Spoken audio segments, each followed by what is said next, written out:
common foreign and security policy. For the moment, the alignment rate is rather low, especially comparing to other accession countries, and we are working together with Georgian authorities in order to make sure that this alignment rate gradually increases, so that once a moment comes when Georgia joins the European Union, that the foreign policy of Georgia is identical with the foreign policy of the European Union. For the moment, unfortunately, the alignment rate is rather low.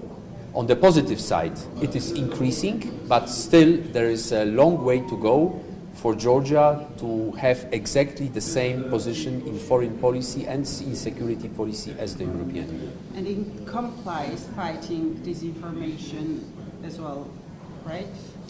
Well, it's about all foreign and security policy decided by unanimity by the current 27 EU member states.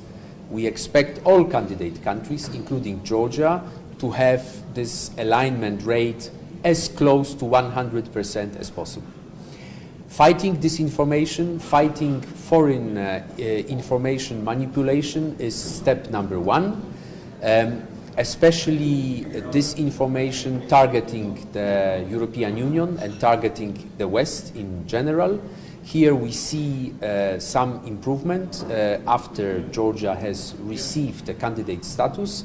Clearly it was a right decision of European Union and 27 leaders, but especially this year, with elections upcoming in Georgia as well as in the European Union, for sure disinformation targeting the European Union will increase, and we would like to work with everyone in order to push back, in order for Georgian population to be well informed about what European Union and what membership in the European Union means. One more short question. Georgia's president said these elections will show whether we are hero or we are not hero. I don't want to comment on the elections. As European Union, we are not taking part in the elections. We are not supporting any particular political party in Georgia, but what we clearly support is free and fair elections, as well as free and fair electoral process, so that every political party in Georgia can present their program, can fight for voters, and that the future parliament represents very well the diversity of different opinions within the Georgian population. Ambassador, can I have two questions? First of all, you said about the alignment rate. What would be the minimum required for the recommendation to be considered fulfilled? And the second also concerns those 9 recommendations. It's about the vetting in the judiciary. Prime Minister's new one has recently said they would not implement one, and because this is one of the recommendations of the new ones you've given, would the EU consider the vetting recommendation fulfilled by the Georgian government if they don't actually implement it? Thank you. On your first question on the alignment rate, we would expect a country joining the European Union to have exactly the same position on foreign policy and on security policy as the current 27 EU member states. So the target is 100%. It's very simple. We know that this cannot be achieved overnight. We know that there are a lot of sensitivities involved. There is a geopolitical situation of Georgia. There is the issue of non-recognition of Georgia's Republic of Abkhazia and Tskhin Valley region, South Ossetia. But what we would expect is a gradual increase in the alignment rate, and this is, by the way, what is already happening since the last several months. On the judicial reform and vetting, this is one of the elements that has been included in the enlargement report for Georgia. The discussions with the authorities about what this actually means are ongoing, and I sincerely hope that colleagues from the European Commission will agree together with Georgian counterparts on exactly what needs to be done. This will be assessed in the next enlargement report that will be published in October this year. Just to clarify, the Brussels and Tbilisi can't agree what the vetting means. Is that what you're saying?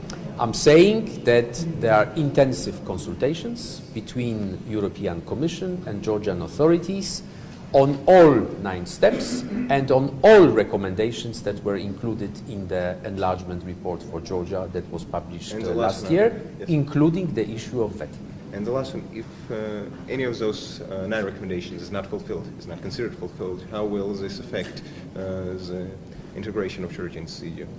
We have to wait till October this year and December this year.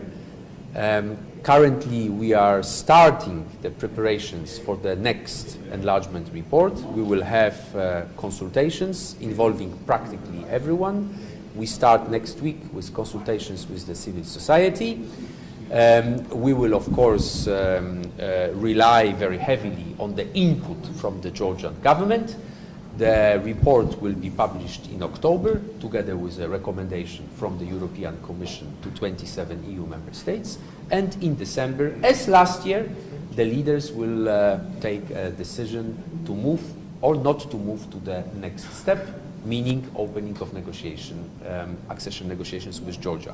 What I can say is that I encourage everyone in Georgia to work tirelessly, the government to be very inclusive, the opposition to be constructive, so that as much progress is made on every single recommendation out of the 9 steps, so that the European Commission gives a positive recommendation and the leaders will decide without any hesitation to move to the next step when it comes to Georgia integration process. But this depends on the reforms that need to be implemented by the Georgians themselves. And the roadmap is clear, 9 steps are clear. This is actually only 1 page.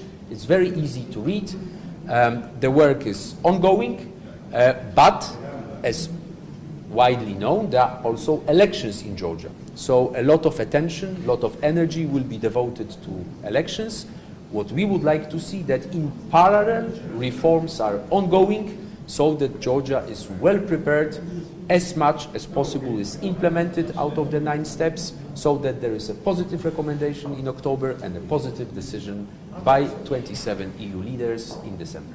All right, thanks. I was requested by Tabari to comment on not very constructive statement by Prime Minister today regarding the 2 years after the Ukrainian war, where he said during the last 2 years the government has been fighting with the civil society and the destructive opposition in Georgia. So is it kind of how well it fits into the general cooperation and the policy? On the issue of European integration, my dream is to see unity among not only Georgian population, but also among Georgian political elites. Like in every democracy, people have different opinions on different subjects, but on this one, on membership of Georgia in the European Union, I sincerely hope that we will get to a situation in which everyone speaks in the same voice. The government is inclusive of opposition. The opposition works together with the government in a constructive way, and there is also a meaningful involvement of civil society. This is a collective effort. This is a monumental task. This is a historic moment, and this requires unity of everyone working towards the same direction. And then there's probably one about the Anti-Corruption Bureau, which has initiated amendments to the law. It is believed that the changes will be cosmetic, since there is no sort of, again, Prime Minister will have to nominate the bureau chief. Also, it will have no investigative function as distinct from the Venice Commission recommendations. So how would you assess these planned recommendations? Let me make 2 comments. Will that be something which will be a factor obstructing the movement towards the fulfillment of it? Let me make two comments. First comment is that de-oligarchization is one of the 9 steps. We understand de-oligarchization in a systemic way, what also Venice Commission has very clearly stated. So it's about creating a system that would make Georgian political life resilient to the different pressures coming from influential, rich businessmen. And of course, anti-corruption is one of the key elements. We would hope that the Anti-Corruption Bureau would be significantly strengthened.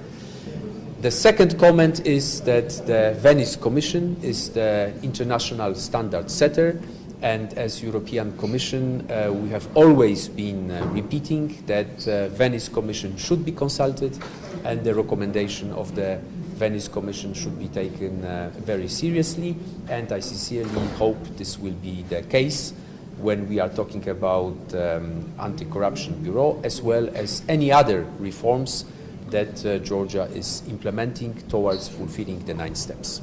Thank you. Thank you. May I specify on betting that... Enough.